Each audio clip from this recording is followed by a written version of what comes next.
Oh my goodness, when I did my Michael live stream last night, I had no idea what I was walking into. I knew it was going to be Michael's normal, unhinged, crazy idiocy. What I didn't expect was the guffawing amount of laughs that were going to come of it. Maybe I should have known because I knew Michael didn't know jack shit about Houston Wade, and it was exposed in its fullest. And he had someone there he had someone come in as his emotional support, is what he said. The judge was kind of confused why this person was there, but I think it was also just like a legal flex because that guy was the top aide for Hillary Clinton, right? And so if you think, wow, okay, so why would I don't know if this was a stalking case because Houston Wade got in trouble for stalking people, or I don't know, there was like a lot of cases. To help fill you all in, because Michael can't do basic fucking research beyond herder, Epstein, and Democrats are evil, who he's talking about is Clarence Moriwaki. Clarence Moriwaki indeed is a Bainbridge City Council member and a former Hillary Clinton administrative aide. And yes, he was there as emotional support, air quotes. The confusion was not whether he could be there or not. It's a public fucking courtroom. The confusion was if he was going to be a witness or not. Originally, the court had interpreted that he would be a witness and excluded him from being in the proceedings until it was his time to testify. Counsel, do we have any preliminary issues to discuss? I don't know if testimony will be taken today. If it is, Mr. Moriwaki is a witness. I would ask that he not remain in the courtroom during the presentation before his testimony takes place. Okay, so you're asking for exclusion of witnesses? Yeah. Okay. Additionally, Mr. Nelson, my co-petitioner, who also obtained virtually the same TRO on October 23rd, is here to offer testimony. It's supposed to be subject to that as well. All right. Okay. Mr. DeWars has been wanting to initiate contact with me every single time we've had an interaction since I posted the Bainbridge Island bad list. And I'm not sure how harassment works, but generally, if I'm the one being contacted, I'm generally not the harasser. All right. And did you indicated earlier that you were going to have Mr. Moriwaki testify? I just had Mr. Moriwaki here as a friend, emotional support to sit with me. I never had intention to call him as a witness, so I wasn't sure if Mr. DeWars was going to. Okay, I guess I misunderstood that you were earlier in the hearing. Is Mr. Moriwaki still here? Yes, he's still in the hallway, yes, Your Honor. All right, well then he can come in. I did not understand that he was not a witness. You're not planning on calling Mr. Moriwaki? No, Your Honor. Okay, so he can come back in. But of course, Michael has to make some stupid-ass fucking conspiracy theory about it, based on the facts that he just doesn't understand what he's listening to. Like, the whole recording is there, the transcript is there on Winged Rhino's channel, and you can listen to it for yourself how the whole thing goes down. And a fat lot of good Clarence Moriwaki did for Houston Wade, because he still ended up losing that case, which, by the way, wasn't about harassment or stalking or anything like that. It was about Houston Wade's defamation. He's once again confusing a bunch of other cases, which we'll get to in due time. But this is the key thing right here, that already he can't even keep straight Houston Wade's own legal proceedings, let alone the other stuff he's going to bring up with Clarence Moriwaki and Richard Reinerson, which is also muddled in there for some reason with Houston Wade, because again, he can't keep his facts or his stupid fucking story straight. That's why I haven't done a video yet, is because there's like so much going on. But anyway, he was in trouble for something legally. He was in trouble for something legally. I don't know, there was like a lot of cases.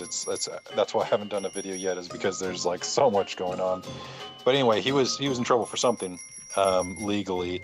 So he brings in this top Clinton aide, and when you think about the fact that Gary Gensler was the CFO for the Hillary Clinton campaign, all of a sudden it's like, that's interesting, right? Ah, yes, the right wing's favorite clickbait thing to go to. The Clintons, the evil Clintons, ah! Oh my freaking god. He even goes in later talking about how Elizabeth Warren is Houston Wade's favorite and that he's a democratic socialist and that makes him extra, extra evil. Like the Hillary Clinton neoliberal part of the party and the Bernie Sanders Elizabeth Warren part of the party don't particularly like each other. So again, crossing the streams here, but we get to the stupidest part of his narrative fuck up when he gets to the Rick Reinerson Clarence Morawaki scuffle over the Washington state stalking laws, where Michael says that it was Houston Wade that was doing the censoring, which it wasn't, it was Clarence Morawaki, and then saying it had to do with pedos, which it didn't, except for the part where Houston Wade was accusing other people of being pedos, and that's why he got sued for defamation.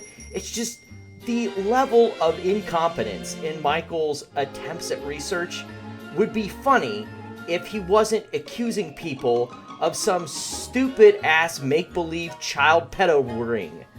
Part of it is, there's actually a complaint where he was censoring people on their city. Bainbridge, I think, is the island that he was on. He was censoring people from reporting instances of pedophilia.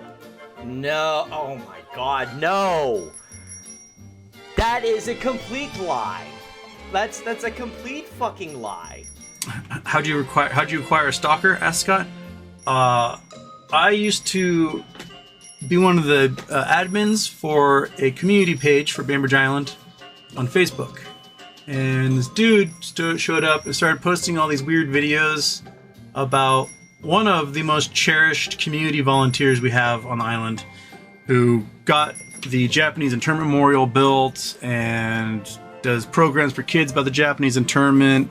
He's worked for Congress people. He's worked for mayors. He's now a city council member here on Bainbridge. Talking about your friend, politician Clarence Morawaki. Okay, he's a politician. He's corrupt and he's vile.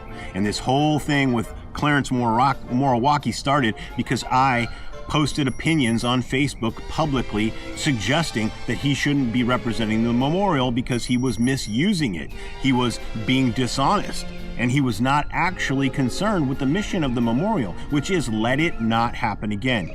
It's a memorial against indefinite detention without charge or trial. But yet he doesn't really care about that because he was a big proponent and he used to work for Governor Jay Inslee. Governor Jay Inslee, when he was in Congress, voted for the NDAA of 2012, which legalized indefinite detention of American citizens. That leads him to do what you do and what your side of nut jobs all do, which is to claim that I'm stalking because I'm sharing my opinion with other people that you don't like.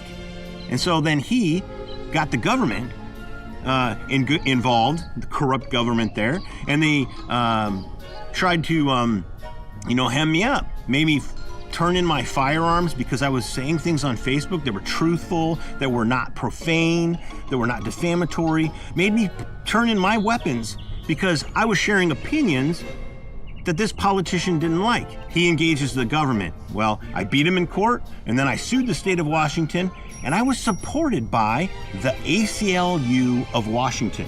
Okay? This is not like some fringe stuff.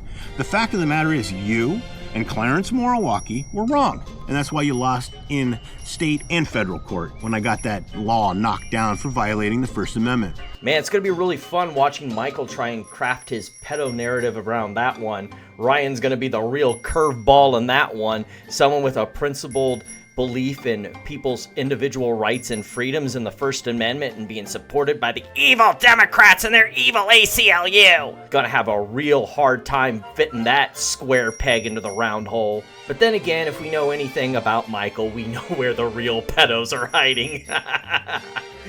Anyway, if you want the whole rundown of his 45-minute fucking rant about just about everything, from GME to Bed Bath & Beyond to Houston Wade to his secret stupid pedo conspiracy, I went over the whole thing in the live stream that I did last night, but geez, are you going to need some alcohol to get you through that one.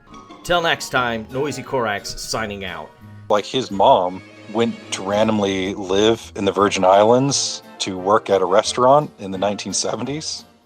Like, think about that. Without the internet, somehow she knew, like, oh, I should just, just get up and go and move to the Virgin Islands and work at a restaurant. Like, what did she do at said restaurant, you know? And when you start looking into like the Virgin Islands in the 1970s, well, the person who owned most of the restaurants was David Rockefeller.